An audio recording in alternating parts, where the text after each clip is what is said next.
Okay, here we go. This is an interesting video. This is a good video. So we have the new areas out, and you'll never believe. Well, you probably could. I don't know. You read the news, you play the game. The super and extreme class relevant typing supports are all getting the easy A's, right? So you got like super and extreme STR, physical tech, AGL, you name it. They are pretty good, especially when they first awakened, because they're like a 50% support for their respective super or extreme typing, and they can often do something really good with their super attack effects.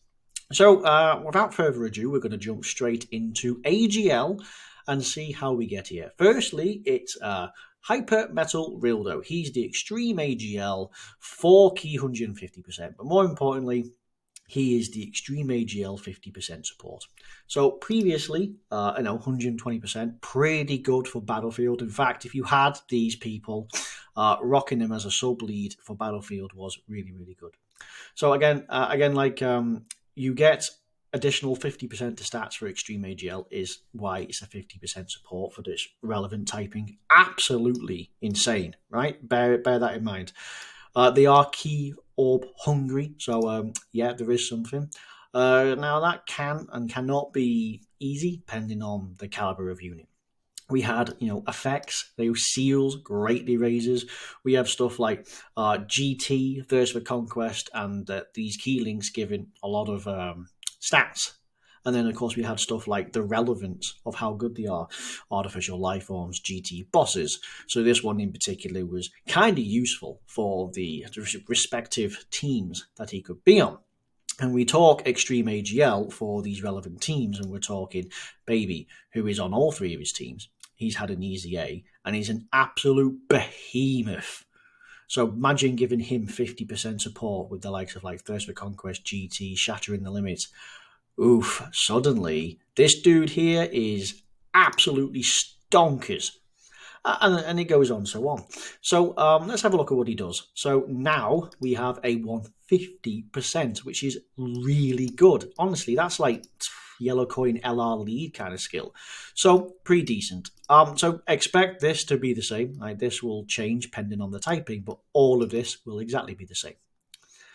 So we have AGL type 3 key attack and defense 10%, and you get an additional 50% to stats for Extreme AGL. So Extreme AGL gets 3 key 60% to stats with 3 key. That's absolutely insane. So you randomly change to an AGL. So you're an AGL orb changer. That's really nice. You now get 50%. Dude, was that 20? You now go from 20 to 50% per key sphere. That's good because this is orb hungry and other units might need it. The higher defense they have means you can heal more. Plus, you might want to get them the super attacks. Having this means just a couple of key orbs. Getting 2 would double your standing defense. Getting 4 would triple your standing defense, which would be nice. So you get additional 20% to stats and a chance of critting 10% per AGL key sphere obtained. Okay, so you are getting 70% with an AGL key sphere. That's absolutely insane. 70% to stats per AGL key sphere, factoring in he's got Thirst for Conquest, GT, Shattering the Limit, Shocking Speed. That's insane. This, on paper, this is better than the 9th anniversary units coming out. Changes all key spheres to AGL when you're under 50% HP, or if there are another 2 or more extreme class allies on the team once only. Okay, so it's a great heal basically, because dude, he gets all of them, and you legitimately could have some of the craziest defensive numbers you've ever seen. Guards all attacks for 4 turns from entry turns if there are another 3 or more AGL type allies on the team. Now, that might be a little difficult depending on the respective, if they all have something like that, the respective categories could be difficult, or the typings. But Battlefield, Super Battle Road, Extreme Super Battle Road, Monotype specifically, that's just easy. You're going to guard all attacks for a few turns. You're going to have I mean, you're going to be given 3 keys 60%. You're going to be getting 70% per orb. Wow. We still greatly raise attack and defense. We still seal, but now we lower the enemy attack and defense, which is, where applied, really nice. So, of course, we got loyalty, thirst for conquest, auto regeneration. Yeah, you see it. So, a massive buff for artificial life forms and GT bosses. Now, not strictly terrifying conquerors, right? I think that's heavy hitting enough. But yeah, sure. So, as you can see, yeah, baby will be a really, really good one. We're talking this guy for artificial life form, so sure, Hellfighter 17, why not, right? So you get the GT link in there, so sure. Shame he's not on GT bosses. That's a bit of a shame. Metal Cooler could come out. He is also a extreme AGL lead. So again, I think he's 120. So again, could be good. Dr. Wheelo coming in with Thirst for Conquest, Mechanical Menaces, and Shattering the Limit. Terrifying Conquerors, again, just extreme AGL. This is an up-and-coming LR. By the way, he's the best Prime Battle LR we've ever received. So, talking about his team, it's easy to see how he could be pretty decent, right? It's not bad at all. So where it comes down to then is, where can you fit this guy in with AGL and their respective teams outside of Battlefield? Well, GT and artificial life forms might just be the way to go. If we click on artificial life forms real quick, so we got the Cell Juniors, sure. So that is something. Hell, Super Boo could come out. Imagine giving him that buff. That's a bit ridiculous. Artificial life forms, and he's also had an EZA Golden Metal Cooler in some respects.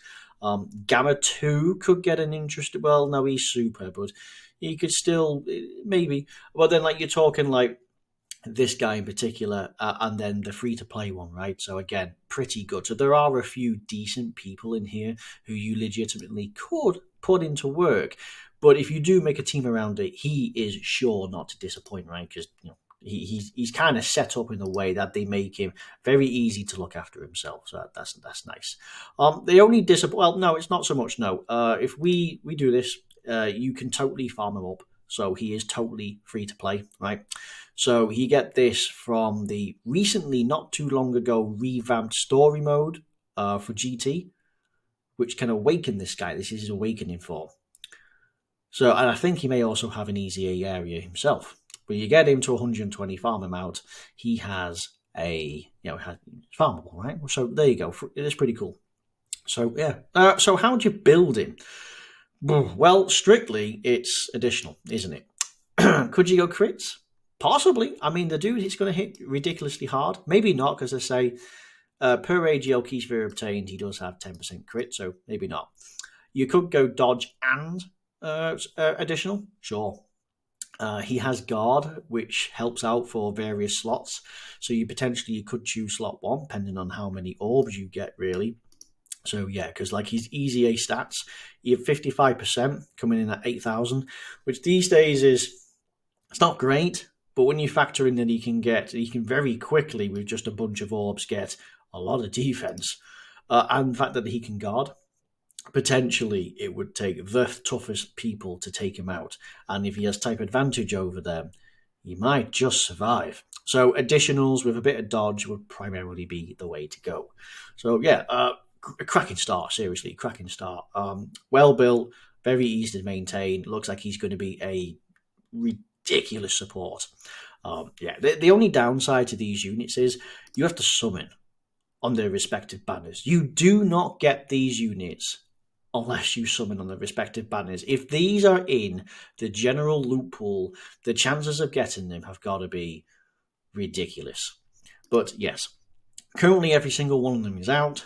Is it worth your stones to summon on these banners? Hell no, because the banners are absolutely terrible. It's not as if they've got the best LRs on there. They haven't got the best units on there. You ain't going to find the superclass version with LR AGL Super Saiyan Goku and Vegeta, right? You're just not. So, again, in that case, no, it's not worth summoning, but you can't get these unless you do. There is another way, and that's with the blue coins, but that's a really long process. So, anyway, he's pretty good. We'll now jump into Pan. So Pan is super AGL, yeah, 4 key, 150%. So really nice. I'd imagine by the looks of things as well, is a lot of this is going to be quite the same. AGL gets 3 key, 10%, but Super AGL gets your additional 50. So Super AGL, and there's some serious contenders in Super AGL. Then yeah, so we're looking pretty good there. Attack and defense, 50% per key sphere obtained, really nice. An additional 20% per AGL key sphere obtained, so again, that's really nice. AGL orb changer to everything. If there are 2 or more superclass allies on the team, once only, 50% HP threshold, and then again you guard all attacks for 4 turns. So that could be good. I feel like 3 or more AGL type on the team is a bit easier with this because superclass have a higher roster count than some of the others. So not much in the way of the super attack effect. Allies attack and defense goes up by an enormous amount. 30% for 2 turns is ridiculous. And if you double super, everyone's getting 60% for 2 turns. That's serious. While this girl might not be defensively great compared to Rildo, who pound for pound is probably heavier hitting, she could really look after the allies. So her stats coming in at 9,000. So again, honestly, the start of turn defense and start of turn attack is actually not as great. I mean, well, no, it is better, but it's not really that great compared to she has no super attack effect. I mean, that's great, but she doesn't do anything for herself. So again, she could look after herself, but not as well as Rildo. So in particular, these are his links. Feel free to pause. But some of the things I found in particular is we're talking bond of parent, bond of friendship, and youth. Now, youth in particular could be really good. The first thing on my mind, it's not on here right now, but for youth and Goku family, we're talking LIGL Super Saiyan 2 Gohan, right? He's at his EZA. He is phenomenal, stacks defense, can guard over a certain HP, and when he transforms, he's just ridiculous, right? So, having a look at the rest of this, there are a few legitimate units in terms of GT. This guy can stack, so that is pretty decent, and he's solid in the long run. This guy is okay, right? You can still make it work. What others there is? No one's really going to run Arali, so that's something. You can, like, when it comes to a few of these others, like Hybrid Saiyans, there's going to be a few overlaps with youth. Bond of friendship, bond of parent. There will be some decent, like Space Traveling Warriors. There'll be some decent overlay in terms. I mean, we click on, say, bond of friendship. So who do we have? This guy is pretty decent, by the way. This guy is not too shabby. This guy, redonkulous EZA. Oh yeah, yeah, sure. Why not him? Why not him? He's going to be absolutely amazing for Goku family. So again, yeah, going to be really, really good. That's just something that we see right off the bat. We talk on youth, and yeah, straight off the bat we have this guy who's actually really, really good. It's making some of the lesser known ones even better. Like, as I say, you got like, while he's not great, sure, you make him better. His EZA, it's not bad. You made him a bit better with the fact that you're 60% support in essence. So again, there's some really good overlap, and I feel like depending on the team, you can actually get the 3 AGLs just a little easier, which is pretty great. Choosing with AGL is purely just how to start with is just by fluke, but it looks to be a good one. All in the Family is also really good because that's the Goku family one. Again, links in with a lot of these. Saiyan lineage, really, really nice. One of the best links in the game. Battlefield Diva really helps out. Innocence G. I mean, it all helps out, right?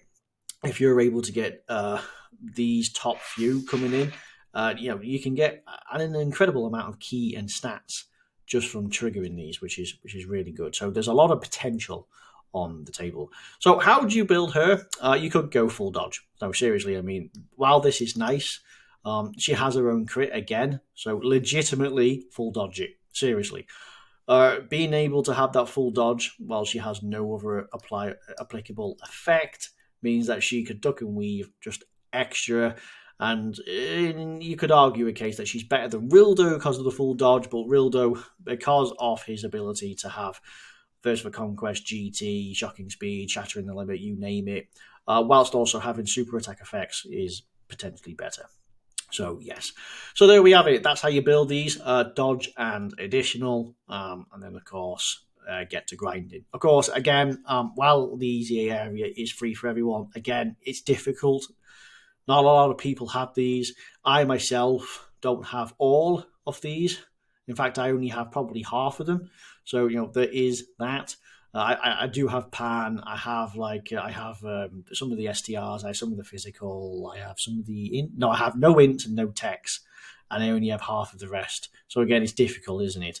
But again, if you have them, you could be in a really better sitting just by playing the game. So yes. Anyway, thank you very much for watching. We open up with AGL. Our next video will indeed be we'll go tech. We'll go backwards round this wheel. So we'll choose tech. But thank you very much for watching. I've been the Normal Player Guy, and you've been a lovely audience. Thank you, and bye bye.